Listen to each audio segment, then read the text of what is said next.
नमस्कार दोस्तों, आज हम लोग ट्रेनिंग क्लास में 1.2 बेसिक फ्रैक्शन पढ़ने वाले हैं। इससे पहले की सभी क्लास वीडियो के प्लेलिस्ट में हैं, उनको आप सबसे पहले देखिए। यदि आप प्रॉपर तरीके से नोट्स बनाते हुए पढ़ते हैं तो मैं दावे के साथ कहता हूं कि यहाँ का कॉन्सेप्ट आप कभी भूलने के लायक नहीं बचेंगे। इस तरीके से कॉन्सेप्ट आपको सिखाया जाता है, बेसिक चीज़ों पे भी इतनी शानदार तरीके से समझाया जाता है कि आप कभी भूलने के लायक नहीं बचेंगे और न ही कहीं और का कॉन्सेप्ट ग्रहण कर पाएंगे। कंप्लीट मैथमेटिक्स हिंदी मीडियम में हमारा अवेलेबल है, उसको पढ़ने के लिए आप लोग एडमिशन ले सकते हैं funny concept classes app install करके। आइए शुरू करते हैं आज की क्लास। धन्यवाद। किसी वस्तु को बेचने से एक दुकानदार को क्रय मूल्य का 1/3 हिस्सा लाभ होता है। लाभ का हिस्सा विक्रय मूल्य पर होगा। By selling an article, a shopkeeper gain 1/3 of CP. Find gain part of SP. बातों को समझिए। पहले क्वेश्चन को आप एक दो बार खुद से पढ़ लिया कीजिए। देखिए, किसी वस्तु को आपने खरीदा होगा, उस वस्तु को आपने बेचा होगा, ठीक है। क्वेश्चन ये है कि किसी वस्तु को बेचने से एक दुकानदार को क्रय मूल्य का 1/3 लाभ होता है। तो 1/3 को ढंग से आप लोग पहले समझ लीजिए कि 1/3 को पढ़ते क्या हैं। 3 एक ऐसी संख्या है जिसका 1/3 1 होता है। क्या पूछा है? क्रय मूल्य का 1/3, यानी क्रय मूल्य को यदि हम लोग 3 मानते हैं, यहाँ पे 3 ही क्यों माना? क्योंकि 3 का 1/3 आसानी से निकलता है। यदि हम लोग यहाँ पे 6 मान सकते हैं, 9 मान सकते हैं, 12 मान सकते हैं, कुछ भी मान सकते हैं, लेकिन 3 एक ऐसी छोटी से छोटी संख्या है जिसका 1/3 आसानी से निकलता है। 3 में खरीदी गई हुई वस्तु को आपने 1/3 लाभ पे यानी कि 4 में बेच दिया है। तो जो 1 रुपये का लाभ हुआ है ना, 1 रुपये का जो लाभ हुआ है, वो पूछना चाहता है कि वो विक्रय मूल्य के सामने, यानी कि विक्रय मूल्य के सामने 4 के सामने क्या औकात रखता है। तो 1/4 का स्थान रखता है। तो जो ये लाभ हुआ है ना 1 रुपया, वो विक्रय मूल्य के सामने 1/4 है। तो ये वाला आंसर होगा, ठीक है। क्रय मूल्य के सामने ये जो है 1/3 है, वही 1 रुपया विक्रय मूल्य के सामने क्या है? 1/4 है। ये सब चीज़ें अभी से आप आदतों में रहेंगी, तो धीरे धीरे जब आप अन्य चैप्टर्स पढ़ेंगे, इस फ्रैक्शन पे 7-8 चैप्टर आधारित होते हैं, धीरे धीरे आपको करेक्ट करना सिखाऊंगा। लिखिए आज का क्वेश्चन नंबर 2। देखिए, क्वेश्चन नंबर हमारा 34 है। किसी वस्तु को बेचने से एक दुकानदार को क्रय मूल्य का 1/3 हिस्सा हानि होती है। यहां पे हानि लिख लीजिए, हानि होती है। हानि का हिस्सा विक्रय मूल्य पर बताएं।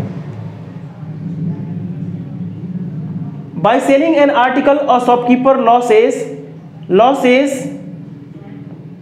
1/3 of CP। Find loss part, यहां पे लॉस होगा, लॉस पार्ट ऑफ SP। विक्रय मूल्य के सामने वो लॉस कौन सा भाग है, इसको समझिए आप, ठीक है ना। ध्यान से देखिएगा। किसी वस्तु को आपने खरीदा होगा, उस वस्तु को आपने बेचा होगा, 1/3 नुकसान होता है क्रय मूल्य का। यानी कि 1/3 को हम लोग क्या पढ़ते हैं? पढ़ते हैं हम लोग 3 का 1/3 1 होता है। बेचने से एक दुकानदार को क्रय मूल्य का 1/3 हानि होती है। यदि हम लोग क्रय मूल्य को 3 माने, यदि हम लोग क्रय मूल्य को 3 माने, तो उस पर हमारा नुकसान हो रहा है कितना? 1/3 का। यानी 3 में खरीद के वस्तु को निश्चित रूप से आपने 2 में बेचा होगा। तो CP और SP निकल चुका है। तो 1/3 जो नुकसान हुआ है वो क्रय मूल्य के सामने 1/3 है, यानी 3 रुपये पर 1 रुपया नुकसान है। तो जो क्वेश्चन ये कहना चाहता है कि जो 1 रुपये का नुकसान है ना, वो हमारे विक्रय मूल्य के सामने क्या औकात रखता है। ये जो 1 रुपये का नुकसान है वो विक्रय मूल्य का कौन सा भाग है? तो 1/2 पार्ट है। तो आप क्या मारेंगे? ये वाला मार देंगे। बाय सेलिंग एन आर्टिकल और शॉपकीपर लॉसेस 1/3 ऑफ CP था। अगला जो क्वेश्चन हम लोग लेने वाले हैं, यहाँ पे मैं SP बोलूँगा, समझ में आया ना? तो उसको आप लोग पहचानिए। आइए देखते हैं। देखिए क्वेश्चन है हमारा, किसी वस्तु को बेचने से एक दुकानदार को विक्रय मूल्य का, इसको अंडरलाइन कर लीजिए, विक्रय मूल्य का 1/3 हिस्सा लाभ होता है, लाभ का हिस्सा क्रय मूल्य पर होगा। By selling an article a shopkeeper gain 1/3 of SP, fine gain part of CP. CP पर कितना लाभ हुआ है आपको बताना है। देखिए आसान से क्वेश्चन है, लेकिन समझदारी सब बढ़ाएंगे आपको। सीपी हो गया और ये एसपी हो गया। समझिए, विक्रय मूल्य का 1/3, यानी यहां पे एक ऐसी संख्या आपको रखना पड़ेगा जिसका 1/3 आसानी से निकल जाए। विक्रय मूल्य को यदि आप 3 मानते हैं, क्या बोला है, विक्रय मूल्य का 1/3, यदि विक्रय मूल्य को हम लोग 3 मानेंगे, यहीं पे क्यों माना, क्योंकि क्वेश्चन बोल रहा है कि विक्रय मूल्य का 1/3, तो एसपी की जगह पे, सेलिंग प्राइस की जगह पे आप ऐसी संख्या दीजिए जिसका 1/3 आसानी से निकल जाए। तो 3 वह संख्या है जिसका 1/3 आसानी से निकलता है। देखिए 3 रुपया में बेचने से, 3 रुपया में बेचने से आप क्या हो गए हैं, 3 रुपया में बेचने से आप 3 रुपये में बेचने से आप बहुत ज़्यादा खुश हो गए हैं। क्या हो गए हैं, बहुत ज़्यादा खुश हो गए हैं। लोगों को लड्डू बांटते फिर रहे हैं, इतना खुश हो गए हैं कि लोगों को लड्डू बांट रहे हैं। क्यों बांट रहे हैं, क्योंकि 3 रुपये पर 1 रुपया लाभ हो गया है। 3 रुपये पर 1 रुपया लाभ हो गया है, इसका मतलब वस्तु आपने कितने का खरीदा था, 2 का खरीदा था। देखिए 3 रुपया में बेचने से 1/3 यानी कि 1 रुपया लाभ हो गया है। यदि 1 रुपया लाभ हो गया है, यदि 1 रुपया लाभ हो गया है, तो वस्तु को आपने 2 में खरीदा होगा। समझ में आया ना, 2 में खरीदा होगा। तो जो लाभ हुआ है ना, जो लाभ हुआ है 1 रुपये का, वो विक्रय मूल्य के सामने 1/3 है। वही लाभ सीपी के सामने क्या है, 1/2 पार्ट है। समझ में आया ना, आधा हिस्सा है। विक्रय मूल्य के सामने 1/3 है, 1 रुपये का लाभ हो गया है, तो वस्तु 2 में खरीदी गई थी, और 2 के सामने लाभ क्या है, आधा हिस्सा है। तो आप क्या करेंगे, ऑप्शन नंबर 5 पे मार के भाग जाएंगे। आइए देखते हैं हम लोग नेक्स्ट क्वेश्चन। देखिए क्वेश्चन है हमारा, किसी वस्तु को बेचने से एक दुकानदार को विक्रय मूल्य का 1/3 हिस्सा हानि होती है, हानि का हिस्सा क्रय मूल्य पर बताएं। By selling an article a shopkeeper losses 1/3 of SP, इसको आप लोग अंडरलाइन कर सकते हैं। 1/3 of SP, find loss part of CP. समझदारी शुड भी बेहतर, ध्यान से देखिएगा। ये हमारा सीपी है और ये हमारा एसपी है। क्या है कि विक्रय मूल्य का 1/3 हानि होती है। 1/3 को हम लोग क्या पढ़ते हैं कि 3 का 1/3 1 होता है। 3 रुपया में बेचने से, 3 रुपया में बेचने से आप रो रहे हैं, 3 रुपया में बेचने से आप दुखी हो गए हैं, निराश हो गए हैं, परेशान हो गए हैं, छत से कूदने की इच्छा हो रही है, फांसी लगाने की मन कर रहा है, क्योंकि 1/3 का क्या हो गया है, नुकसान हो गया है। 3 रुपया में बेचने से 1/3 का नुकसान हो गया है, इसका मतलब वस्तु आपने 4 में खरीदा था। 1/3 1 रुपये का नुकसान हो गया है, तो वस्तु आपने 4 में खरीदा था। तो ये जो नुकसान हुआ है ना 1 रुपया, वो 1/3 है एसपी का, तो वही 1 रुपया सीपी के लिए क्या है, पूछा है ना कि find loss part of CP. ये जो नुकसान हुआ है ना 1 रुपये का, वो हमारे सीपी के सामने क्या महत्व रखता है, तो 1/4, तो 1/4 आप लगा के भाग जाएंगे। तो ये अभी हमने 4 क्वेश्चन ध्यान से देखा, आपने सिर्फ 1/3 ही लिखा था, बस थोड़ा थोड़ा चेंज किया, लेकिन आंसर थोड़ा थोड़ा डिफरेंट आ गया है ना। तो ये समझदारी आपको बढ़ानी है। बेच रहे हैं, नुकसान हो गया है, इसका मतलब क्रय मूल्य ज़्यादा हो गया। बेच रहे हैं, यदि लाभ हो रहा है, इसका मतलब क्रय मूल्य कम रहा होगा। ये चारों क्वेश्चन को आप लोग रजिस्टर पर लिखेंगे तो खुद ही आपके दिमाग काम करना स्टार्ट कर देगा, और इसके आधार पे हमें आगे बहुत सारे क्वेश्चन करने हैं। देखते हैं नेक्स्ट प्रश्न। देखिए कभी भी हमारा पूरी मैथमेटिक्स को पढ़ते वक्त रेशियो भिन्नात्मक रूप में दिखाई देगा, चाहे वो किसी भी चैप्टर हो, कोई भी चैप्टर हो, टाइम डिस्टेंस हो, टाइम एंड वर्क हो, परसेंटेज हो, रेशियो हो, मिक्सचर हो, कोई भी चैप्टर हो, रेशियो कभी भी भिन्नात्मक रूप में दिखाई देगा, फ्रैक्शन के रूप में दिखाई देगा। तो सबसे पहले आपका काम होगा कि इस फ्रैक्शन को हटा देंगे। फ्रैक्शन को देखना पाप है, कभी भी भिन्नात्मक रूप में रेशियो को नहीं देखना है, पहले कन्वर्ट कर देना है, साधारण रेशियो में लाना है, फिर क्वेश्चन को अटैक करना है। अभी हमने दो लोग को लिया है, 3 लोगों को लूँगा, फिर एक क्वेश्चन कराऊंगा अभी, उसके बाद देखिएगा ध्यान से। इस क्वेश्चन को क्या करना है, सबसे पहले 3 को ढकिए। सबसे पहले आप इधर से आइए, इसको ढक लीजिए, 13 दूनी 26 कर दीजिए, ठीक है ना, 26 कर दीजिए, फिर इसको ढकिए, 3 7 21 कर दीजिए, यानी 26 और 21 पे आंसर। फिर से बताता हूँ, छोटा सा क्वेश्चन है लेकिन आप गलती मत करिएगा। सबसे पहले इधर से आएंगे, ये वाला ढक लेंगे, 13 दूनी 26, फिर इसको ढकेंगे, 3 7 21, इसका ये वाला आंसर है। इसका मतलब क्या है समझिए। एक ये भी तरीका होता है कि 13 और 3 का एलसीएम क्या होता है, 39 होता है ना।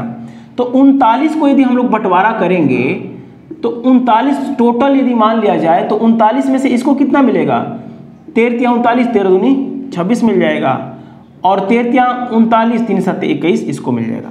ये तरीका होता है कि टोटल यदि आप रख लीजिए, 39 की बजाय कुछ भी रख लीजिए जिसका 2/3 आसानी से निकल जाए और 7/13 आसानी से निकल जाए। तो बस आपका ये क्वेश्चन बताने का मेरा बस टारगेट ये है कि आप क्वेश्चन को गलती ना करें कभी भी जिंदगी में, आपका कॉन्सेप्ट बिल्कुल बेहतर रहे हमेशा, ठीक है। देखते हैं नेक्स्ट क्वेश्चन। देखिए अभी आपने यहाँ पे 2 लोग थे, 2 रेशियो था, तो उसको आपने करना सीखा। जब 3 लोग आ जाएंगे, 1 2 3, तो आपको जल्दी से करना है और गलत भी नहीं करना है। तो सबसे पहले मैंने क्या बताया कि रेशियो को भिन्नात्मक रूप में नहीं देखना है, कभी भी रेशियो को भिन्नात्मक रूप में नहीं देखना है। क्वेश्चन को अटैक करते वक्त रेशियो को भिन्न से हटा के साधारण रेशियो में लाएंगे। रेशियो को भिन्न में देखना पाप है, ये बातें आपको याद रहेगी, ठीक है ना। ध्यान से देखिएगा कैसे हमें करना है। सबसे पहले आसान तरीका मैं आपको बता देता हूं। सबसे पहले आसान तरीका जो कि आप कभी भूलने के लायक ही नहीं बचेंगे। 2 3 5, पहले 1/2 लिखिए, 2/3 लिखिए और 3/5 लिखिए। नीचे वाला जो भी दिखाई दे रहा है ना, जो भी दिखाई दे रहा है, हालांकि इसे फास्ट तरीका बताता हूं। 2 3 5, नीचे वाला 2 3 5 है ना, तो 2 3 5 इसको आप चाह के भी भूल नहीं पाएंगे। 2 3 5 को आपको ऊपर गुणा करना पड़ेगा, ये कैंसिल हो जाएगा, 5 3 15। देखिएगा यहाँ पे 3 से 3 कैंसिल हो जाएगा, तो 5 दूनी 10 दूनी ये हो गया हमारा 20। ये 5 से 5 कैंसिल हो गया, तो 3 दूनी 6 3 18 हो जाएगा। तो 15 20 और 18 ये वाला ऑप्शन आप मार के भाग जाएंगे। लेकिन ये जो तरीका है ये लंबा तरीका है, इससे आपको नहीं करना है। इसको मैं जो तरीका बता रहा हूँ उसको आपको अपनाना है। ये मैंने इसलिए बता दिया कि आप जिंदगी में भूलने के लायक न बचें। इसमें क्या किया हमने, 2 3 5 जो नीचे वाले हैं उसको हमने ऊपर डिनोमिनेटर के साथ गुणा कर दिया है, ठीक है। इसका मतलब क्या हुआ, इसका मतलब हुआ ये कि यदि आप 5 3 15 दूनी 30 का बंटवारा करेंगे ना, 30 का बंटवारा करेंगे, 30 का बंटवारा करेंगे तो इसको मिल जाएगा 15। यदि हम लोग इसको 30 का बंटवारा करेंगे तो 3 10 में 10 दूनी 20 इसको मिल जाएगा। यदि हम लोग 30 का बंटवारा करेंगे तो 18 इसको मिल जाएगा। इसका मतलब ये हुआ, ठीक है। इसका सबसे फास्ट तरीका जो मैं अब बताने जा रहा हूं उसको आप लोग समझिए। जो सबसे फास्ट तरीका है, सबसे फास्ट तरीका ये है इसका, चलिए मैं यहाँ पे फिर से लिखता हूँ, 1/2, 2/3 और 3/5। ध्यान से देखिए, इधर देखिए, इसके चरण को दबा लेंगे। क्या करेंगे, इसके चरण को दबा लेंगे, 5 का 3 में गुणा करेंगे और फिर 1 में गुणा करेंगे। फिर से देख लीजिए, सबसे पहले इसके हम लोग डिनोमिनेटर को दबा लेंगे, 5 या 15 में 1 से गुणा करेंगे तो 15 हो जाएगा। फिर इसके हम लोग चरण को दबा लेंगे, 5 दूनी 10 दूनी 20 कर देंगे। समझ में, देखिए जिसका हम लोग दबाएंगे डिनोमिनेटर को, उसके जो अलग डिनोमिनेटर है 5 दूनी 10 दूनी 20 कर देना है। फिर इसको दबाएंगे, जो बचे हुए हैं उसके न्यूमरेटर में हम लोग मल्टीप्लाई करेंगे, 2 3 6 3 18 हो जाएगा, ठीक है ना। तो ये आपका सबसे फास्ट तरीका है, इससे फास्ट कुछ नहीं होता है। देखते हैं नेक्स्ट क्वेश्चन।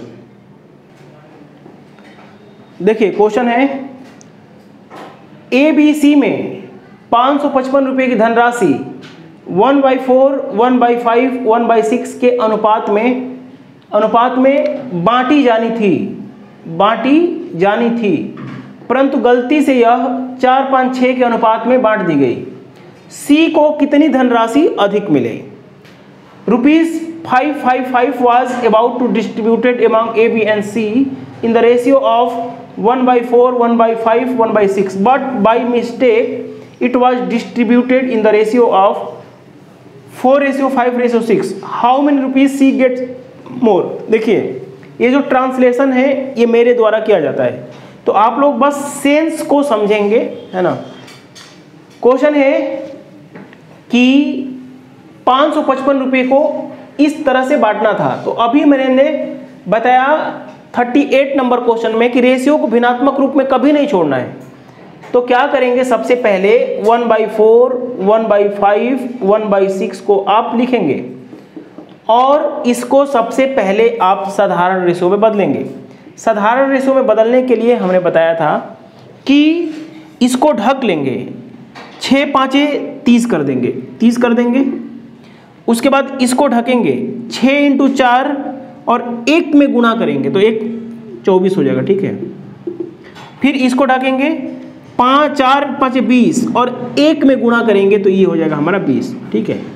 यानी कि बांटना था हमें 15, 12 और 10 में, इसको हमने 2 से काट दिया सबको, तो A को 15, B को 12 और C को 10 मिला होगा, तो टोटल हो जाएगा 15, 12, 27 और 10 37। 37 का बंटवारा हमें करना है 537 की बजाय 555 देखा रखा है। ये कितना गुना है, देखिए 111 होता है, 37 से भाग देंगे तो 3 बार में, तो 111 3 बार में जाता है, तो 555 कितने में जाएगा, समझ में आया ना, ये जाएगा 15 बार में, ठीक है। यदि आपको समझ में ऐसे नहीं आ रहा है, सॉरी 5 बार में जाएगा, 37 5, देखिए 111 जाता है आपका 37 से 3 बार में, तो ये कितनी बार में जाएगा, तो ये जाएगा आपका 15 बार में, समझ में आया ना, 15 बार में जाएगा। तो C को कितना मिला, 15 दाह में 150 मिला, ठीक है ना, 150 मिला।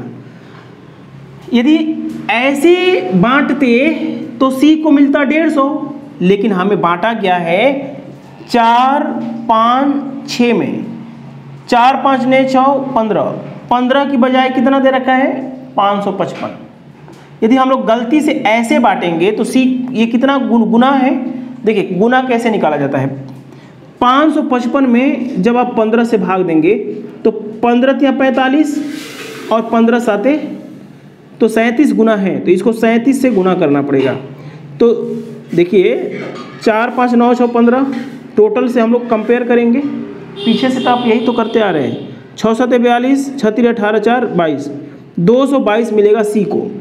तो बांटना तो हमें ऐसे था और बांट दिया ऐसे, तो इसको मिला, पहले मिला था 150, अब मिल गया 222, तो 222 में से जब 150 घटाएंगे तो 72 रुपया C को ज़्यादा मिल गया है, समझ में आया कि नहीं। तो ये आसान सा क्वेश्चन है, बस इस क्वेश्चन में बस हमको ये समझाना था कि रेशियो कभी भी भिन्नात्मक रूप में आता है तो भिन्न से कन्वर्ट करके क्वेश्चन को अटैक करेंगे, समझ में आया ना। ये क्वेश्चन आसान था और ये सब जितने भी क्वेश्चन करवाता हूँ सब एग्जाम में आए हुए होते हैं, ठीक है ना। हम आसान बना के चीज़ों को समझा रहे हैं। देखिए नेक्स्ट क्वेश्चन, देखिए ये सब छोटे छोटे क्वेश्चन हैं, आपको बस गलती नहीं करना है और क्वेश्चन को समझ के अपनी स्पीड फास्ट करनी है।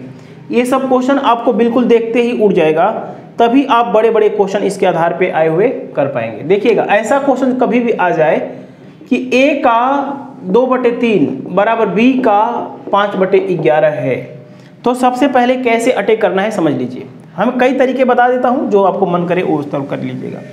सबसे पहले इसका चरण दबाइए। क्या करेंगे, इसके डिनोमिनेटर को दबाइए, यहाँ पे लिखिए a और मल्टीप्लाई लगाइए। 11 दूनी 22 रख दिया, अभी बराबर को वैसे ही छोड़ दीजिए। 11 दूनी 22 कर दिया, a का 22 गुना बराबर है, बराबर को हमने एज इट इज रखा। फिर b का क्या करेंगे हम लोग, 5 तिहाई 15 करेंगे, बराबर को भी हटाया नहीं।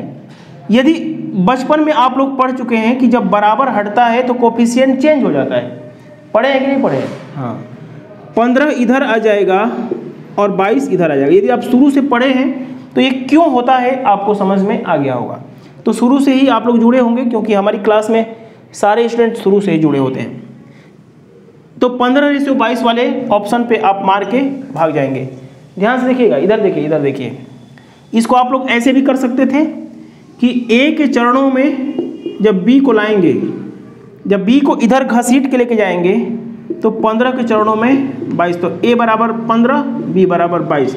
लेकिन हमारा जो अप्रोच लेने का जो तरीका होगा ऐसे होगा, मैं हमेशा ऐसे ही करूँगा कि a/b लिखूँगा 15/22, क्योंकि इससे थोड़ी सी सहूलियत हो जाती है। आइए देखते हैं। देखिए इसका तरीका, दूसरा तरीका ये है कि आप चाहें तो ऐसे भी कर सकते हैं, ऐसे भी कर सकते हैं। a b, यहाँ पे आप बराबर लगा है ना, तो बराबर को रेशियो लगाया, 5/11 लिख लीजिए और 2/3 लिख लीजिए। बाकी अभी आपने 37वें क्वेश्चन में पढ़ा था कि रेशियो को कभी भी भिन्नात्मक रूप में नहीं छोड़ना है। तो 3 × 5 = 15 और 11 दूनी 22। यहाँ पे हमने पहले ही 5/11 इधर कर लिया है, 2/3 इधर कर लिया है। तो अब आपको समझ में आ गया ना। बस क्वेश्चन आसान है, गलती नहीं करनी है और स्पीड को अपना हाई लेवल का करना है। देखते हैं इस पर हम लोग 3, देखिए वही क्वेश्चन है जो हमने 40 नंबर में दिया था। वो क्वेश्चन 2 लोगों का था और ये आपका 3 लोगों का हो गया है। क्वेश्चन जल्दी करना है, फास्ट करना है। आपको भी पता है कि ये इजी क्वेश्चन है, लेकिन लैंग्वेज के रूप में देगा तो पूरी दुनिया करेगी, लेकिन फास्ट तरीके से कौन करता है, सही कौन करता है, ये महत्व रखता है। सबसे पहले तो गलत करना ही नहीं है और फास्ट करना है। तो देखिए इसका मतलब को पहले समझ लीजिए कि इसका मतलब क्या है। ए को ऐसा क्या दिया जाए, ए को ऐसा क्या दिया जाए कि 1/2 करने पर, बी को ऐसा क्या दिया जाए कि 2/3 करने पर, सी को ऐसा क्या दिया जाए कि 3/5 करने पर सभी आपस में क्या हो जाए, बराबर हो जाए। ठीक है, देखिए हम लोग यदि ऑप्शन से भी बनाते हैं ना तो ऑप्शन से भी बन सकता है। यदि हम लोग ए को 12 देंगे ना तो ये ए को वैल्यू हो जाएगी 6। यदि बी को, ए को हम लोग देंगे 12, तभी 1/2 निकालेंगे तो 6 हो जाएगा। बी को देंगे हम लोग 9 तो 3 × 9 6 हो जाएगा, इसका भी 6 हो जाएगा। और सी को देंगे हम लोग यदि 10 तो ये भी हो जाएगा 6। तो ये पता कैसे चलेगा कि हमें देना है 12, 9 और 10। ऑप्शन तो आपका ये है 12, 9, 10 देना है, लेकिन ये पता कैसे करेगा, जल्दी से आपको कैसे करना है वही मैं समझाने जा रहा हूँ। देखिएगा ध्यान से। ए का 1/2 बराबर बी का 2/3 बराबर सी का 3/5। ठीक है ना ये क्वेश्चन। देखिए सबसे पहला तरीका ये होता है कि इसका आप चरण दबाएं, इसका चरण दबाएं, 5/15 को 1 में गुणा करें तो ए का 15 हो गया है। ठीक है ना, ए का क्या हो गया है, 15 हो गया है। ठीक है, 5/15 बराबर को अभी लगने यहाँ पे रहने दीजिए। उसके बाद क्या करेंगे, 5 दूनी 10 दूनी 20 कर दीजिए। बी को क्या करेंगे हम लोग, 20 कर देंगे। ठीक है ना, 20 कर देंगे। इसको ढकिए, इसके डिनोमिनेटर को 2 तिहाई 6 3 18 कर दीजिए। सी का आपको 18 कर देना होगा। ठीक है, यदि तीनों कटता है तो आप यहाँ पे काट भी सकते हैं, लेकिन आपको समझदारी सूट भी बेहतर। बचपन में बताया हूँ कि ए बी का अनुपात बताइए क्या होगा, ए बी का अनुपात बताइए क्या होगा, ए बी का अनुपात क्या होगा, 20 इधर आएगा ना और 15 इधर जाएगा ना, तो इसको हम लोग क्या लिख सकते हैं, 4:3। जब आप प्रैक्टिस में आ जाएंगे, दिमाग बढ़ जाएगा ना, तो 20 को इधर ला के आप 5 × 20, 15 को इधर ला के आप 5 × 15 कर देंगे। इसको देखिए, BC में हमें निकालना है तो 18 देखिए BC क्या हो जाएगा, BC इधर उधर चेंज हो जाएगा, 18:20 होगा। बचपन में बता चुका हूँ, B की जगह पे 18 और C की जगह पे 20 हो जाएगा जब बराबर लगा रहता है तब। तो इसको क्या लिखेंगे, 9:10 लिखेंगे ना, तो 9:10 लिख दीजिए, ठीक है। ऐसे करना पड़ेगा। यहाँ पे 9 भरेंगे, यहाँ पे 3 भरेंगे, 4 9 36। देखिए अब यहाँ गुणा आपको दिखाई नहीं दे रहा है, तो 4 9 36 हो गया, 30 9 27 हो गया, 3 9 3 10 में 30 हो गया। इसको काट देंगे हम लोग किससे, 3 से। 12 3 36, 3 12 36, 3 9 27, 3 10 में 30। तो ये आपका आंसर हो गया, ठीक है। समझ में आया कि नहीं आया? बस गलती नहीं करना है। सबसे पहले हमने क्या किया है, इसको ढक के 5 दिया 15, A का 15 कर दिया है। B को हमने इसको ढक के 5 दूनी 10 दूनी 20 कर दिया है। फिर हमने 2 3 6 3 18 कर दिया है। उसके बाद इस वाली बात को ना, इस तरीके को आप एक और तरीका बता देता हूँ। हालांकि मैंने पहले बता चुका हूँ, फिर एक तरीका और बता देता हूँ, ठीक है ना। वहाँ पे ये वाला तरीका नहीं बताया था। जब आप देखेंगे पहली वीडियो या दूसरी वाले का लास्ट क्वेश्चन, सेकेंड वीडियो का लास्ट क्वेश्चन शायद ये कराया होगा, ठीक है। तो एक ऐसी संख्या लीजिए, एक ऐसी संख्या यहाँ पे भरिए जिसका 15 से भी कट जाए, 20 से भी कट जाए और 18 से भी कट जाए। तो यहाँ पे आप ले लीजिए 180, समझ में आया है ना, 180 ले लीजिए, ठीक है। 15 से भाग दीजिए, कितनी बार में जाएगा, A का 15 गुना 180 है, तो A को हमें 12 देना पड़ेगा। B का 20 गुना 180 है, तो B को देना पड़ेगा 9। C का 18 गुना 180 है, तो C को देना पड़ेगा 10। तो 12 9 10। तो ये भी एक तरीका है, सबसे आसान तरीका। लेकिन इसको लाया कैसे हूँ, इसको लाया कैसे गया था, इसको लाया गया था ऐसे, A का 1/2 बराबर B का 2/3 बराबर C का 3/5। ये कैसे आया है देखिएगा, 5 तिहाई 15 कम 15, 5 दूनी 10 दूनी 20, 2 तिहाई 6 3 18। फिर आप एलसीएम से मदद मांग के कर सकते हैं। कई तरीके आपके पास में हो गए, गलत मत करिएगा। देखते हैं नेक्स्ट प्रश्न। देखिए क्वेश्चन है हमारा, 900 रुपये को A B तथा C में बांटा जाए और उनमें बंटवारा इस प्रकार से हो कि A की धनराशि का 1/2 बराबर हो, B की धनराशि का 1/3 बराबर हो, C की धनराशि का 1/4 के। तो A B C द्वारा प्राप्त धनराशि रुपयों में बताना है। 900 rupees divided among A B and C such that half of the A, 1/3 of the B and 1/4 of the C all are equal. Find the share of each. देखिए इस question को आप ऑप्शन से भी 1 सेकेंड में कर सकते हैं, लेकिन हमारा टारगेट अभी कॉन्सेप्ट सीखना है। क्वेश्चन है कि A का 1/2, ठीक है, B का 1/3। तो ध्यान से देखिए, इसका 1/3 नहीं निकल रहा है, 400 का 1/3 नहीं निकल रहा है। तो एक बार आप पहले आसान, जो सबसे आसान ऑप्शन हो उसको देखेंगे हैं। A का आधा हिस्सा 100 होता है, A का आधा हिस्सा 100 होता है, B का 1/3 100 होता है और C का 1/4 100 होता है। तो आप ऐसे कर सकते हैं और सभी आपस में बराबर है, क्योंकि A का आधा 100, B का 1/3 100 और C का 1/4 100। लेकिन अभी इस तरह की चीज़ें नहीं सीखनी है ऑप्शन से, पहले आपका टारगेट कॉन्सेप्ट है। A का 1/2 बराबर है B का 1/3 बराबर है C के 1/4 के। तो रेशियो के बीच में यहाँ फ्रैक्शन है, बराबर लगा हुआ है। तो इसको चेंज करने का तरीका हमने बताया था अभी कि क्या कीजिए कि इसको ढक लीजिए, 4 तिहाई 12, A का 12, A की क्या ऐसा दिया जाए, A को क्या ऐसा दिया जाए कि 12 गुना करने पर इसको ढकेंगे, 4 दूनी 8, यहाँ पे गुणा करेंगे, B का 8 हो जाएगा, 2 तिहाई 6 में 1 से गुणा करेंगे तो C का 6 हो जाएगा, ठीक है। अब हमारा पहले के क्वेश्चन बन गए, इस तरह के क्वेश्चन बहुत सारे करवा दिया हूँ, ठीक है ना। तो इसको जल्दी से करने का आपके पास ये तरीका है कि इसका जल्दी से एलसीएम ले लीजिए। 12 से कटने वाला, 8 से कटने वाला, 6 से कटने वाला 24, तो 12 दूनी 24 होता है, तो ए को देना पड़ेगा हमें 2, ए को देना पड़ेगा 2, 12 दूनी 24 होता है ना, 8 यहाँ 24, बी को देना पड़ेगा हमें 3 और 6 चौका 24, तो सी को देना पड़ेगा 4, 4 3 7 2 9 होता है, और 9 की वैल्यू दे रखा है कितना 900। टोटल से हम लोग कंपेयर करेंगे क्योंकि 9 क्या है टोटल है, ये 100 गुना है तो ए को 200 मिल जाएगा, 100 गुना करेंगे तो बी को 100 गुना करेंगे तो 300 मिल जाएगा, और इसको मिल जाएगा 100 गुना करेंगे तो 400। समझ में आया ना, ये आपका आंसर है।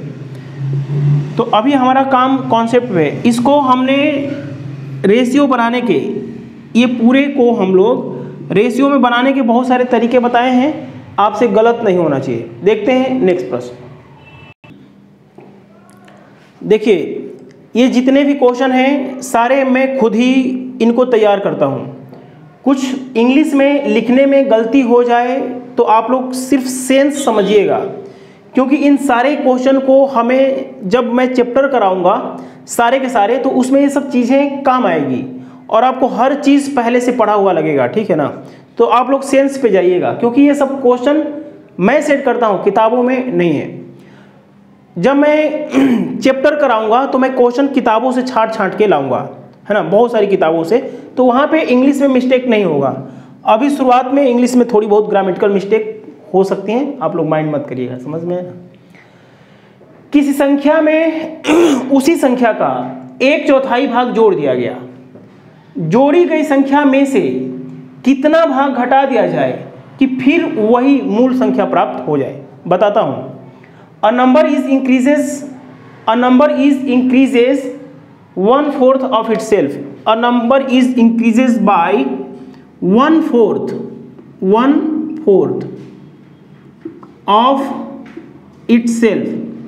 What part from new number reduces to get original number? पहले आप मेरे क्वेश्चन को समझिए। जैसे मान लीजिए, अभी क्वेश्चन नहीं बता रहा हूँ, इस सेंस को समझिए, क्वेश्चन नहीं बता रहा हूँ, ठीक है ना। 200 में आधा हिस्सा जोड़ेंगे तो आधा कितना होगा, 100 होगा। तो 200 में आधा हिस्सा जोड़ेंगे तो 300 होगा। अब मैं बोलता हूँ कि कितना घटाए कि यहाँ पे जाए, यहाँ से कितना भाग घटाएं कि यहाँ पे जाए।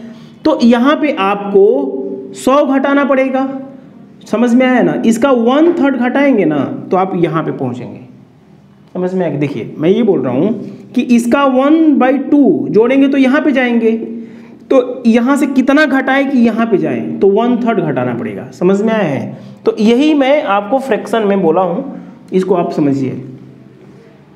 किसी संख्या में 1/4 जोड़ दिया गया। 1/4 का मतलब है, माना कि एक संख्या 4 है, माना कि एक संख्या 4 है, 1/4 जोड़ देंगे तो ये संख्या कितनी हो जाएगी, 5 हो जाएगी।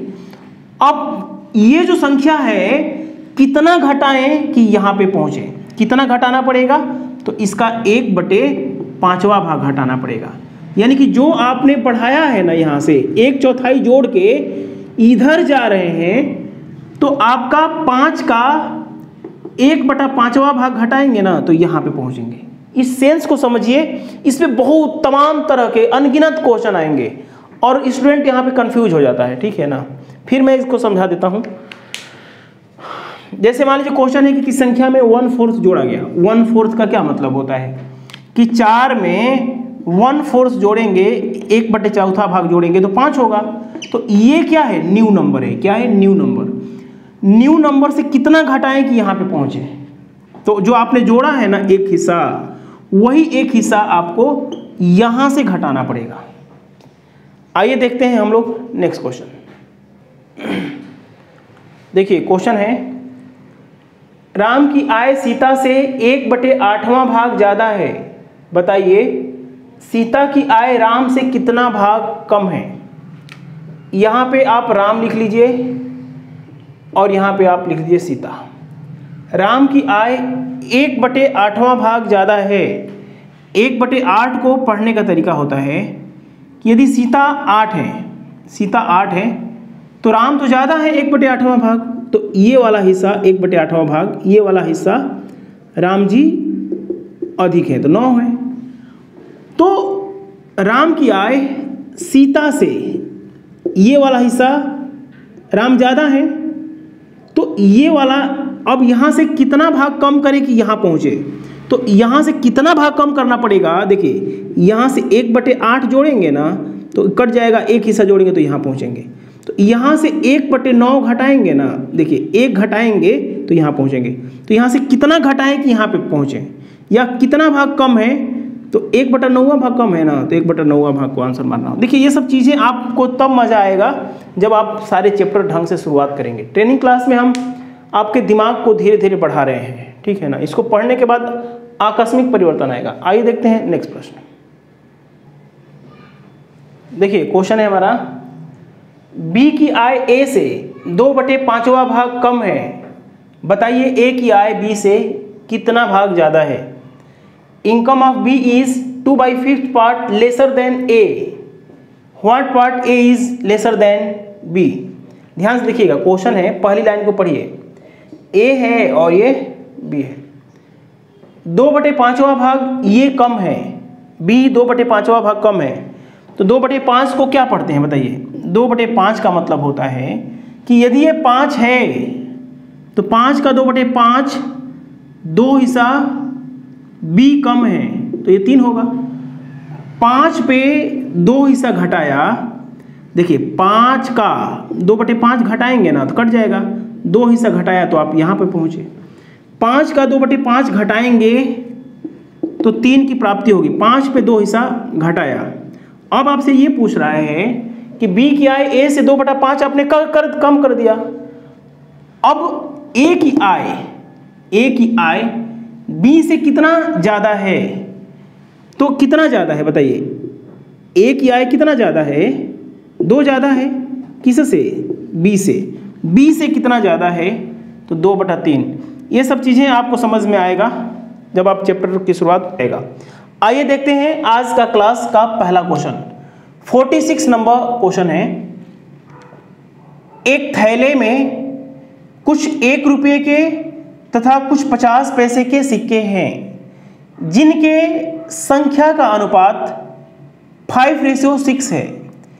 कुल धनराशि 560 रुपया है, तो बताएं कुल सिक्कों की संख्या, 1 रुपये के सिक्कों की संख्या तथा 50 पैसे के सिक्कों की संख्या कितनी है। अ bag contain 1 rupees coin and 50 पैसे coin, the ratio of its number is 5:6, the total sum of rupees is 560, find number of 1 rupees coin, total number of coin, 1 rupees coin and 50 पैसे कॉइन। टोटल धनराशि है 560। अब बातों को समझिए। Training के type number 1 में ही मैंने इसलिए करा रहा हूं कि धीरे धीरे आप सीख जाएं कि ट्रेनिंग क्लास के टाइप नंबर 1 को हम किस तरीके से आगे विस्तार करने वाले हैं। ये पॉसिबल नहीं है कि मैं आपको 5-6 क्लासेस में टाइप नंबर 1 का विस्तार मैं समझा सकूं। टाइप नंबर 1 का विस्तार पूरी मैथमेटिक्स में है। जैसे जैसे हम लोग आगे बढ़ते रहेंगे टाइप नंबर 1 का यूज पूरी मैथमेटिक्स में यूज होगा, लेकिन यहां पे हम शायद 5 या 6 क्लास ही लेंगे। आइए देखते हैं आज का क्वेश्चन। 1 रुपये के कॉइन है, 50 पैसे के कॉइन है, ठीक है ना, जिनकी संख्या का अनुपात दे रखा है। संख्या का अनुपात कितना दे रखा है, 5:6। इस 5:6 को आपको पढ़ने का तरीका सीखना होगा। ये नंबर ऑफ कॉइन है, क्या है, नंबर ऑफ कॉइन, सिक्कों की संख्या का अनुपात। इसको पढ़ने का तरीका सीखिए तभी आपको अच्छा लगेगा। ध्यान से देखिए, 1 रुपये के यदि 5 सिक्के होंगे, यदि 1 रुपये के 5 सिक्के होंगे, टोटल धनराशि कितनी बनेगी, बिल्कुल करेक्ट, 5 रुपया बनेगी, 5 रुपया बनेगी। तो इसको बोलते हैं वैल्यू ऑफ रुपीज। क्या बोलते हैं, वैल्यू ऑफ रुपीज, मूल्यों का अनुपात। 1 रुपये के 5 सिक्के हैं, ये 5 सिक्के कहां से आया, ये रेशियो दे रखा है, 5:6 अनुपात दे रखा है। देखिए 6 अठन्नी रखे हैं, 50 पैसे के सिक्के हैं और सिक्कों की संख्या 6 है। यदि 50 पैसे, आप लोग तो अभी हाल ही में पैदा हुए हैं 2000 के बाद, पहले के ज़माने में अठन्नी चलती थी हम लोग के ज़माने में, तो आप लोग तो अठन्नी देखे नहीं होंगे, तो समझ लीजिए कि अठन्नी का मतलब होता है 1 रुपये का आधा। ठीक है, यदि अठन्नी रखे हैं 6 तो हो जाएगा 3 रुपया हो जाएगा, समझ में आया है। 50 पैसा रखे हैं और 6 सिक्के हैं तो 3 रुपया बनेगा, यानी कि 8 रुपया बन सकता है। 5 और 3 8 रुपया बन सकता है। 5 और 6 11 सिक्का होने पर, 11 सिक्का होने पर रुपया बन सकता है हमारा 8। ठीक है, ये सिक्कों की संख्या का अनुपात है और ये है आपका मूल्यों का अनुपात। यहां पे 8 की रुपया की बजाय क्वेश्चन में 560 दे रखा है। देखिए नीचे वाला रुपया है तो हम लोग 560 को यहां पे लिखेंगे। ठीक है, ये कितना गुना है? 70 गुना है।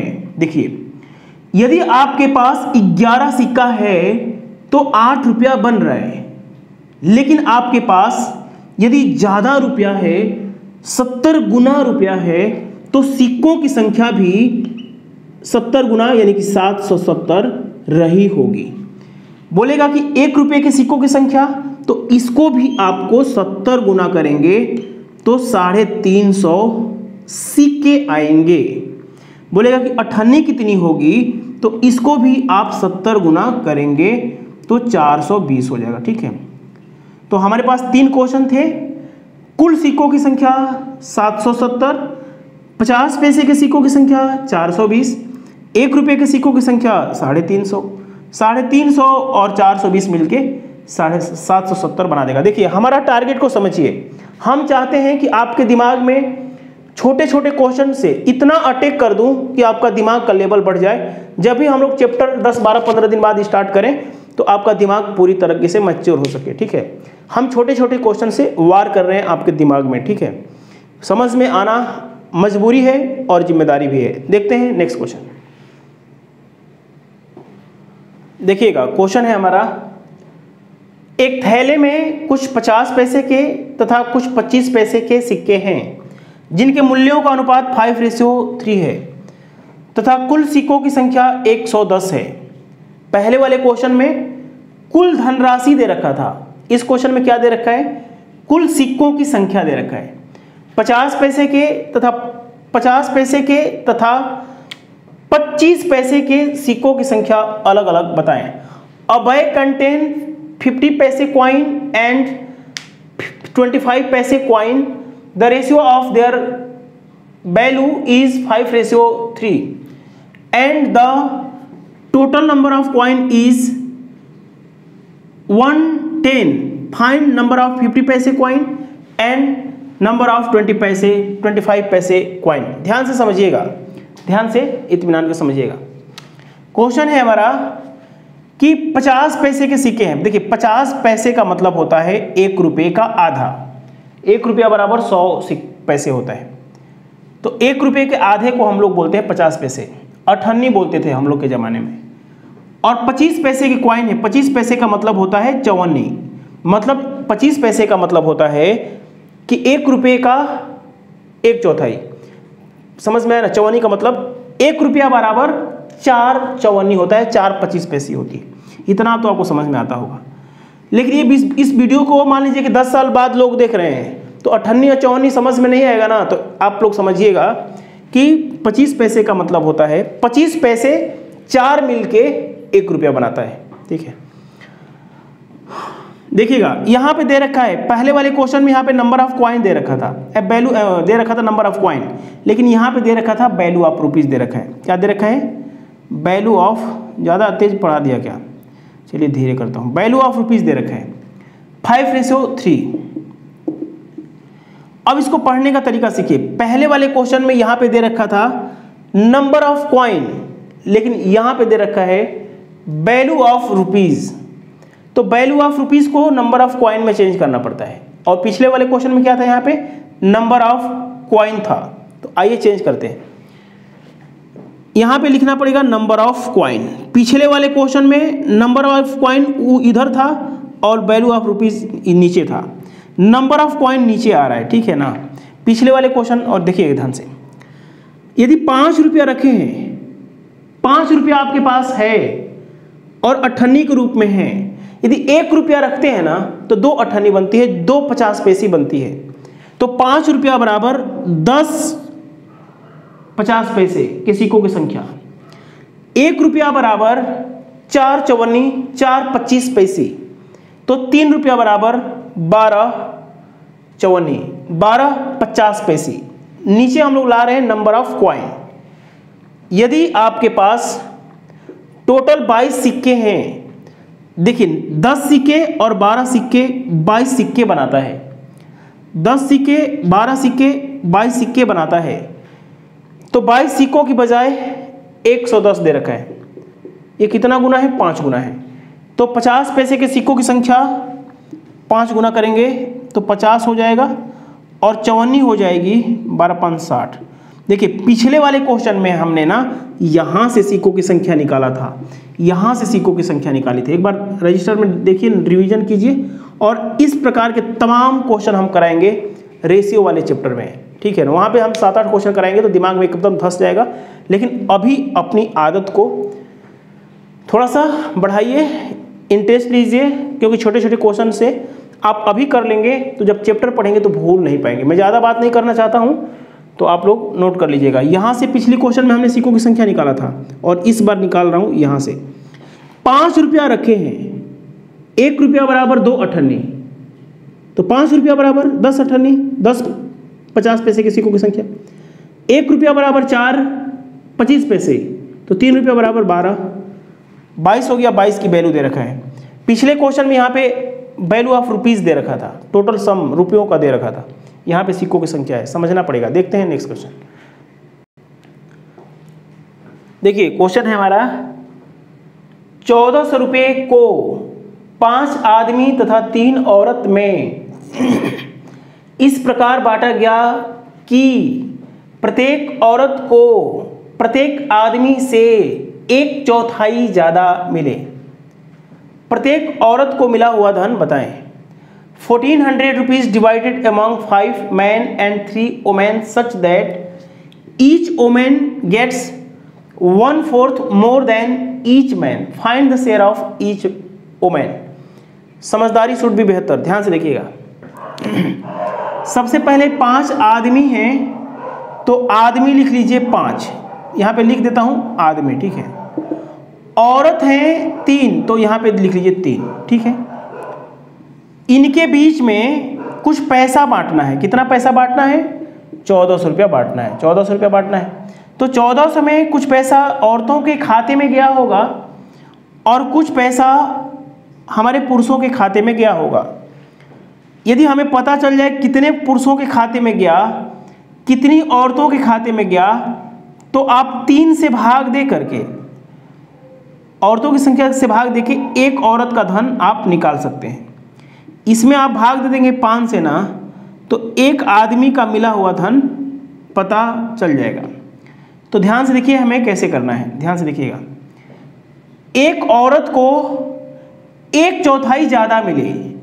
1/4 को पढ़ने का तरीका बता दिया हूँ कि 4 का 1/4 1 होता है। एक आदमी को 4 देंगे, 4 ही क्यों माना? क्योंकि 4 का 1/4 आसानी से निकलता है, तो 4 मानेंगे। तो औरतों को मिला हुआ धन 1/4 ज़्यादा है, 1/4 का मतलब है औरतों को मिला है 5। लेकिन ये एक रेशियो है। यदि आप यहाँ पे 8 मानते हैं तो इसको 10 करना पड़ेगा, इसको 12 मानते हैं 3 गुना, तो इसको 15 मानना पड़ेगा।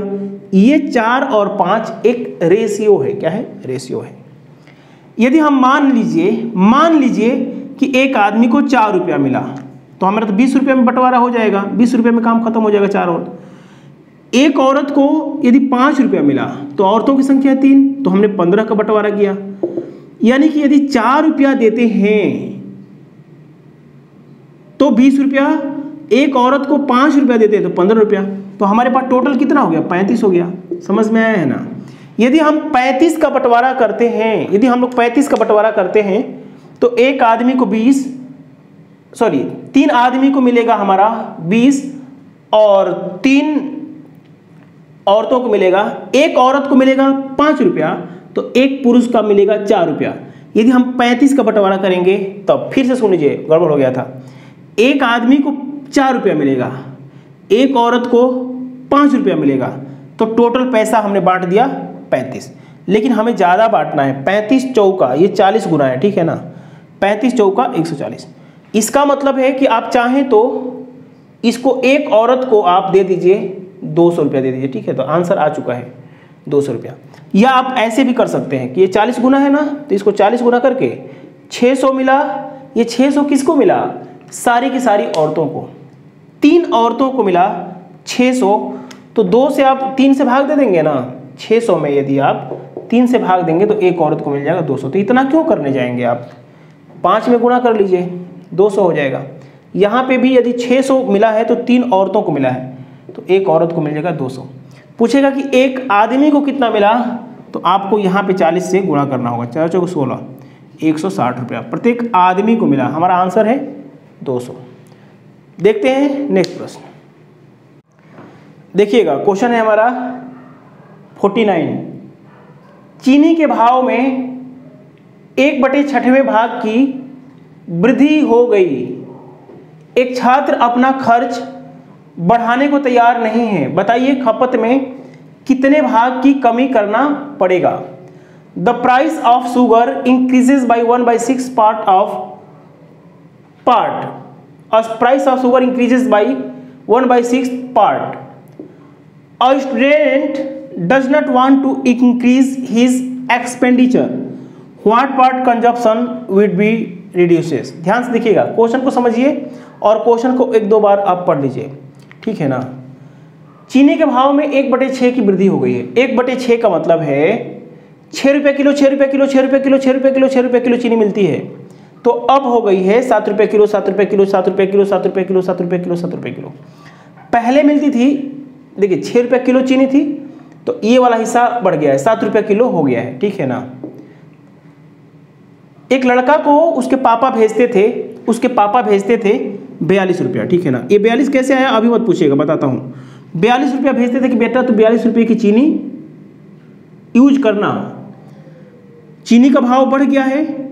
यदि लड़का को यदि ज़्यादा चीनी खाना है तो पैसा बढ़ाना पड़ेगा। कितना करना पड़ेगा अभी बताता हूँ। 6 के भाव से कितना किलो चीनी खाता था लड़का? 7 किलो खाता था, 7 केजी खाता था। यदि अब 7 किलो खाना चाहता है ना, तो 7×7 = 49 रुपया खर्चा करना पड़ेगा। लेकिन वो 7 किलो नहीं खा पाएगा। देखिएगा कैसे, क्योंकि उसके पापा 42 रुपया भेजते थे, तो पापा से बोलता कि पापा चीनी का भाव बढ़ गया है, लेकिन आप मुझे 42 रुपया दीजिए, मैं 42 रुपया से काम चला लूँगा। तो 6×7 = 42। तो अब 42 रुपया में 7×6 = 42, 6 का आएगा ना, 6 किलो चीनी खाएगा। समझ में आया है? देखिएगा, 6 के भाव से 7 किलो चीनी खाएगा। अब 42 रुपया में 7 के भाव से 6 किलो चीनी खाया था, तो 7 किलो से 6 किलो खाने लगा, तो 1 की कमी हो गई। और हमेशा टाइप नंबर 3 आप पढ़ेंगे तो समझ में आएगा कि हमेशा हम लोग पहले वाले से तुलना करते हैं। कितना की कमी हो गई? पहले वाले से। तो 1/7वें भाग खपत में कमी हो गई। पहले खाता था 7 किलो चीनी, अब खाने लगा 6 किलो चीनी, तो 1/7वें भाग की कमी हो गई। देखिए यहाँ पे 42 क्यों माना? हमने 6 से कटने वाला और 7 से कटने वाली एक संख्या लिया है। आप यहाँ पे कुछ भी मान लीजिए, कोई दिक्कत नहीं। 84 मानना है, 84 मान लीजिए। एक ऐसी संख्या मानिए जिसे 6 से भी कट जाए, 7 से भी कट जाए। इसका दूसरा तरीका बताता हूँ, दूसरा तरीका, ठीक है। ये तरीका आपको समझाने के लिए था, ये वाला एग्जाम के लिए तरीका है, ध्यान से समझिएगा। 1/6 का मतलब क्या होता है बताइए?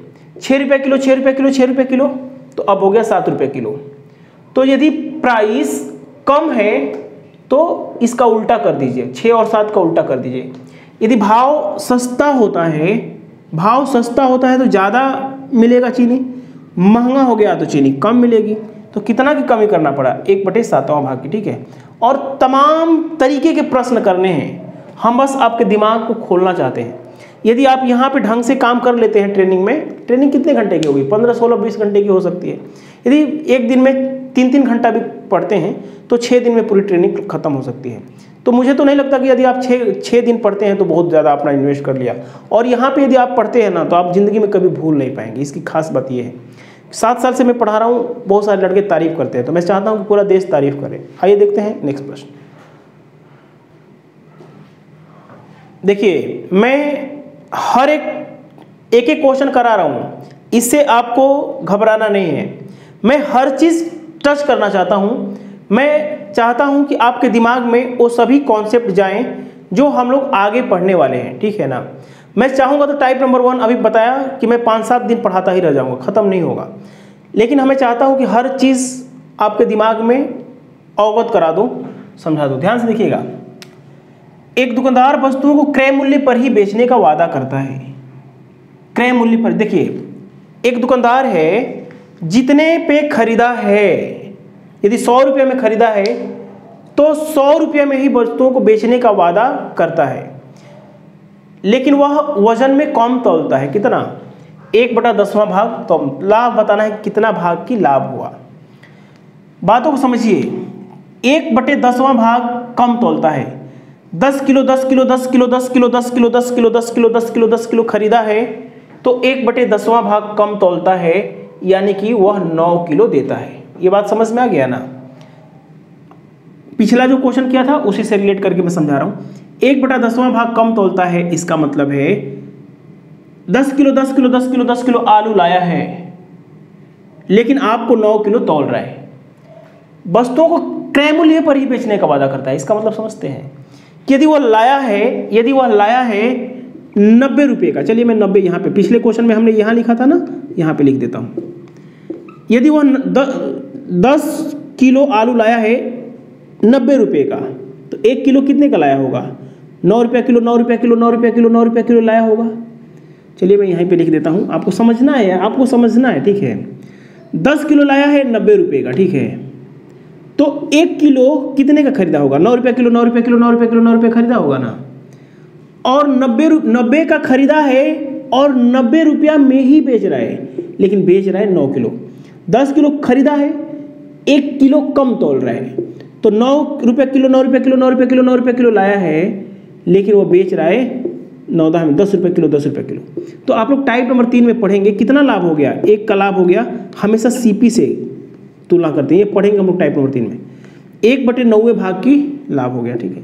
हम लोग लाभ के केस में सीपी को नीचे लिखते हैं, टाइप नंबर 3 का इंतजार कीजिए, ठीक है। ये क्वेश्चन समझ में आया कि नहीं पहले बताइए। देखिए एक दुकानदार वस्तु को क्रय मूल्य पर ही बेचने का वादा करता है। 90 रुपये का लाया है 90 रुपये का लाया है 90 रुपये का लाया है 90 रुपये का लाया है, 90 रुपये में बेचने का वादा करता है, 90 रुपये में बेचने का वादा करता है, लेकिन 1/10 कम तोलता है, यानी कि 10 किलो 10 किलो 10 किलो 10 किलो आलू लाया है, 9 किलो 9 किलो 9 किलो बेच रहा है, 1 किलो बचा लिया, तो लाया है 9 रुपये किलो 9 रुपये किलो 9 रुपये किलो, बेच रहा है 10 रुपये किलो। तो हम लोग कितने का लाभ हो गया? 1 का लाभ हो गया। हम लोग लाभ हमेशा क्रय मूल्य पर ही निकलता है। 1 का लाभ 9 पे, 1/9 भाग की लाभ हो गया। हमें इसको आप लोग ऐसे भी कर सकते हो, जो पिछला क्वेश्चन था ना, 10 किलो लाया है 9 किलो, लाया है 90 रुपये का, तो 90 रुपये का ही बेच रहा है। 10 9 90, 9 रुपये किलो लाया है, बेच रहा है 10 रुपये किलो, तो कितने का लाभ हो गया? 1/9। तो मैं पिछले वाले क्वेश्चन से कनेक्ट करने की कोशिश कर रहा था। देखिए आपका कॉन्सेप्ट क्लियर होना चाहिए, शब्दों पे पकड़ होनी चाहिए, आगे चल के दिक्कत ना हो, हर चीज़ आपको रिवीजन जैसा लगे। नेक्स्ट क्वेश्चन देखते हैं। देखिए क्वेश्चन है हमारा, इस पे मैं 2 क्वेश्चन कराऊंगा, 51 और 52। एक वर्ग के प्रत्येक भुजा में 1/5वें भाग की वृद्धि होती है। क्षेत्रफल में कितने भाग की वृद्धि होगी? Each side of square is increases by 1/5 part, find increases part in area. फिर बोल रहा हूं, आपको खाली सेंस से मतलब होना चाहिए, जो मैं सेंस आपको समझाना चाहता हूं वो, ठीक है। मैं सभी कुछ अपने दिमाग से सेट करता हूं सारी चीज़ें, तो आपको सेंस पे जाना है, लैंग्वेज पे नहीं जाना है। ये है हमारा वर्ग, प्रत्येक भुजा बराबर होती है। यदि हर एक साइड को बढ़ाएंगे ना, हर एक साइड को आप बढ़ाएंगे तो वर्ग ऐसा बन जाएगा। एरिया का मतलब होता है ये वाला पार्ट, ये जो पार्ट है ना, ये एरिया होता है, ये जो पार्ट होता है एरिया होता है, ठीक है, इसको एरिया बोलते हैं। मेंसुरेशन 2D में सीखेंगे। 1/5 को समझिए, माना कि प्रत्येक भुजा 5 5 5 5 है, 5 है, 1/5वां भाग बढ़ गया तो प्रत्येक भुजा 6 6 6 6 हो गई। देखिए एक चीज आपको पता होना चाहिए, वर्ग का क्षेत्रफल होता है भुजा स्क्वायर। वर्ग का क्षेत्रफल होता है क्या? भुजा स्क्वायर। वर्ग का क्षेत्रफल होता है भुजा स्क्वायर। ये पूरी दुनिया को पता होता है, आपको नहीं पता है तो थोड़ी सी आपकी कमियां हैं बचपन में। तो भुजा स्क्वायर का मतलब 5 का स्क्वायर 25 हो गया, और भुजा स्क्वायर का मतलब 36 हो गया। तो पहले area 25 metre square 25 centimetre square, पहले का जो एरिया था 36 सेंटीमीटर स्क्वायर 36 मीटर स्क्वायर, तो अब हो गया 36 हो गया। पहले 25 था तो अब हो गया 36। तो कितने की वृद्धि हो गई? 11 कि किस पे वृद्धि? 25 पे। समझ में आया है? तो इसको हम लोग डिटेल से सीखने वाले हैं टाइप नंबर 4 में, और जानेंगे कि पहले से हम लोग तुलना, देखिए कितनी वृद्धि हो गई 11, और किससे तुलना करेंगे? पहले वाले से तुलना करेंगे। ये सब चीज़ें आपको टाइप नंबर 3 में समझ में आएगी, लेकिन आपके दिमाग में हर चीज़ें हर वैरायटी क्लियर होनी चाहिए। देखते हैं नेक्स्ट प्रश्न। देखिएगा क्वेश्चन है हमारा, एक वृत्त के त्रिज्या में 1/8वें भाग की वृद्धि होती है, तो बताएं क्षेत्रफल में कितने भाग की वृद्धि होगी? The radius of a circle increases by 1/8 part, find increases part in area. ध्यान से देखिएगा, ये आपका सर्कल है, इसको हम लोग रेडियस बोलते हैं, पढ़ेंगे आप लोग। यदि हम लोग रेडियस में छेड़खानी करेंगे ना, यदि हम लोग रेडियस में छेड़खानी करेंगे, रेडियस हम लोग बढ़ा देंगे, तो पूरा एरिया में, पूरा बाउंड्री के एरिया में बदलाव होगा कि नहीं होगा? बहुत ज़्यादा बदलाव होगा। पहले एरिया रेडियस छोटी थी, तो अब रेडियस बड़ी हो गई। कितना बड़ी हो गई? 1/8वां भाग। 1/8 का क्या मतलब होता है बताइए? माना कि रेडियस 8 थी, माना कि रेडियस 8 थी, तो 1/8वां भाग की वृद्धि हो गई। 1/8 का मतलब वो हो गया ये रेडियस 9। ठीक है, तो रेडियस पता है तो क्षेत्रफल होता है πr²। यदि आप वृत्त का क्षेत्रफल नहीं जानते हैं तो ये आपकी गलती है। 5वीं 6ठी 7वीं से स्टार्ट हो जाता है। 7वीं क्लास में ये सब देखिए πr² होता है। हमसे मेंसुरेशन पढ़ेंगे तो सब कुछ ठीक हो जाएगा। πr², पाई r का मतलब 8 का स्क्वायर 64। ठीक है, तो 64 पाई बोल लीजिए, चाहे पाई इंटू 64 बोल लीजिए, चाहे 64 पाई बोल लीजिए। देखिए फिर से बता देता हूँ, πr² का मतलब 64, और पाई को इधर लिख लीजिए, कोई दिक्कत की बात नहीं है, इधर भी लिख दीजिए। πr², r का स्क्वायर का मतलब 8 का स्क्वायर कर दिया। πr² का मतलब 81 पाई हो गया। देखिए आप लोग टाइप नंबर 3 में पढ़ेंगे कि कितने की वृद्धि हो गई, तो इसके गैप लेते हैं। 81 में से 64 घटाएंगे, या 64 से कितना ज़्यादा है? 64 से कितना ज़्यादा है? बिल्कुल 17 ज़्यादा है। 17 ज़्यादा है, 17 पाई। यदि 81 में से 64 घटाएंगे ना तो इतना हो जाएगा। और हमेशा पहले वाले से करते हैं, ये ट्रेनिंग के टाइप नंबर 3 में क्लियर हो जाएगा। 64 पाई, पाई से पाई कैंसिल हो गया, पाई से पाई कैंसिल हो गया, तो 17/64 आंसर आ गया। देखिए जब आपको मैं ये परसेंटेज चैप्टर पढ़ाऊंगा ना, तो आपको ये डायग्राम वग्राम नहीं बनाना पड़ेगा, आपको खुद कुछ नहीं करना है, बकवास क्वेश्चन है। बस भुजा स्क्वायर पाई को हटा देना होगा। क्या करना होगा? पिछला क्वेश्चन को भी मैं बता देता हूँ। पाई को हटा देना होगा, आर के माथे पर 2 है ना, तो ये टाइप नंबर 4 में सिखाऊंगा कि 8 से 9 कर दीजिए, 8 से 9 कर दीजिए। लेकिन अभी मेरा टारगेट था कॉन्सेप्ट बताना। 8 × 64 और 9 81, कितना की वृद्धि हो गई? 17 की वृद्धि हो गई 64 पे। ठीक है, स्क्वायर रहेगा तो इसको 2 बार करना होगा। 1/8 को 2 बार लिखना पड़ेगा। ठीक है, 8 से 9, 8 से 9। यदि 3 होता ना, पावर 3, तो इसको 3 बार लिखते। धीरे धीरे सीखेंगे, अभी हम हर चीज़ों से आपको परिचित करा रहे हैं। देखते हैं नेक्स्ट प्रश्न। देखिए क्वेश्चन है हमारा, एक कार अपनी वास्तविक चाल को 2/5वां भाग बढ़ा के चलती है, तो गंतव्य स्थान पर 26 मिनट पहले पहुंचती है। उसका गंतव्य स्थान पर पहुंचने का सामान्य समय क्या है? If a car increases its speed by 2/5 part of its original speed reaches its destination 26 minute before, find the original time to reach his destination. ध्यान से देखिएगा, क्वेश्चन को 1-2 बार पहले पढ़ लीजिए। 2/5 को पढ़ने का तरीका होता है कि 5 का 2/5 2 होता है। माना कि कार की ओरिजिनल स्पीड है 5, तो 2 हिस्सा कार अपनी चाल को क्या करती है, बढ़ा देती है। तो अब जो स्पीड हुआ ना, अब जो स्पीड हुआ उसकी 7 हो गई। जाहिर सी बात है कि उसको 5 की चाल से जाने की आदत है, उसे 5 की चाल से जाने की आदत है, अचानक वो अपनी स्पीड 7 कर देगी तो निश्चित रूप से समय कम लगेगा।